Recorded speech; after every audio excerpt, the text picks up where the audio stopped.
मेहरारू को पूछ भी ई तो चैन से 5 मिनट नहीं रहे दे काजी ये तरह सुतला से जिंदगी कट जाई। और रउआ कुछ करे ना तो घर के काम कैसे चली। रउआ खातिर एगो नया काम सोचले बानी। का सोचले बड़ी रे? आ सुनी ना रउआ एगो लास्ट कहना हमार कर दे। का कर दे?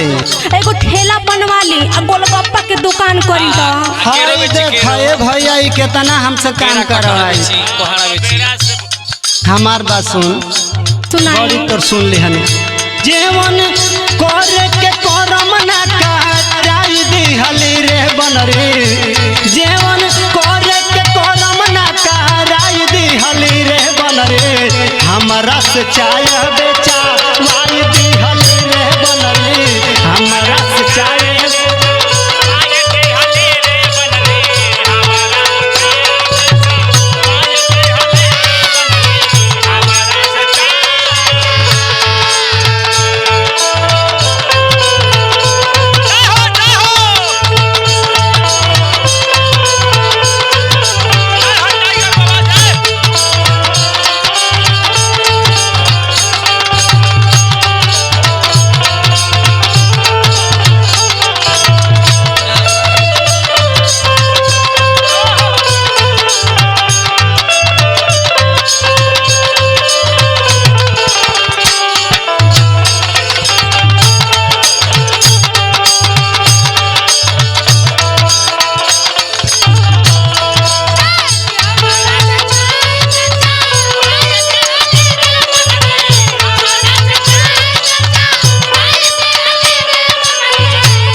बताओ उमेश के संग हमरो वीजा आइल रहे।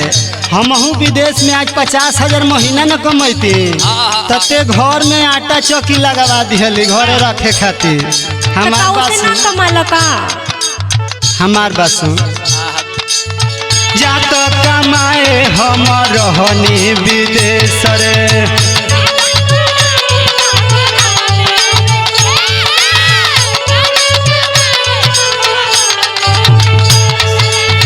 हमरा के ऐसन पढ़ौली उपदेश रे।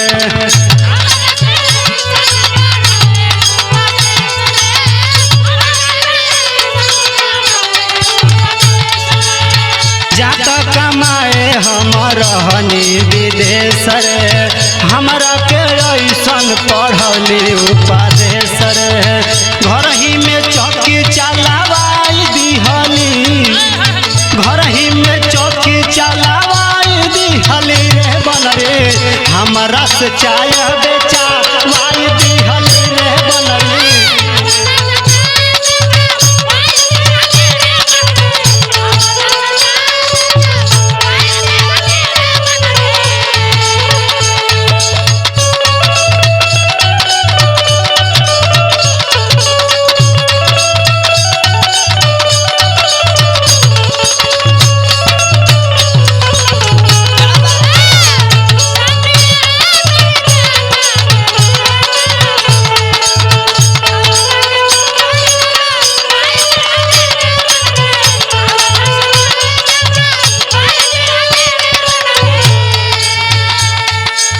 ही बताओ भाई भाई में झगड़ा लगा दिहली तू भाई से अलग करा दिहली। हमार बात सुन भाई भाई में बनत रहे दिन रात रे।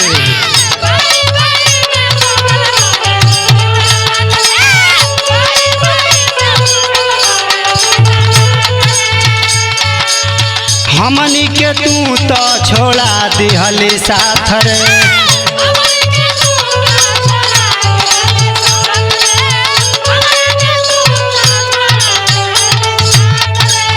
भाई भाई में बनत रहे दिन रात रे। हमनी के तू तो छोड़ा दिहली साथ रे। भाइयों से अलग कराई दिहली रे बन रे। हमरा से चाय बेचा वाई दिहली रे बन रे। हमरा से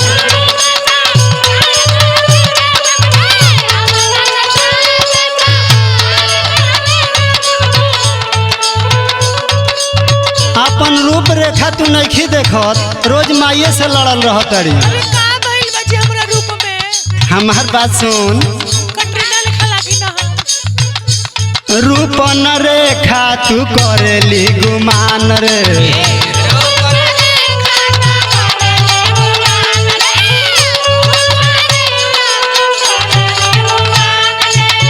माई पके तना देखावेली तू शान रे।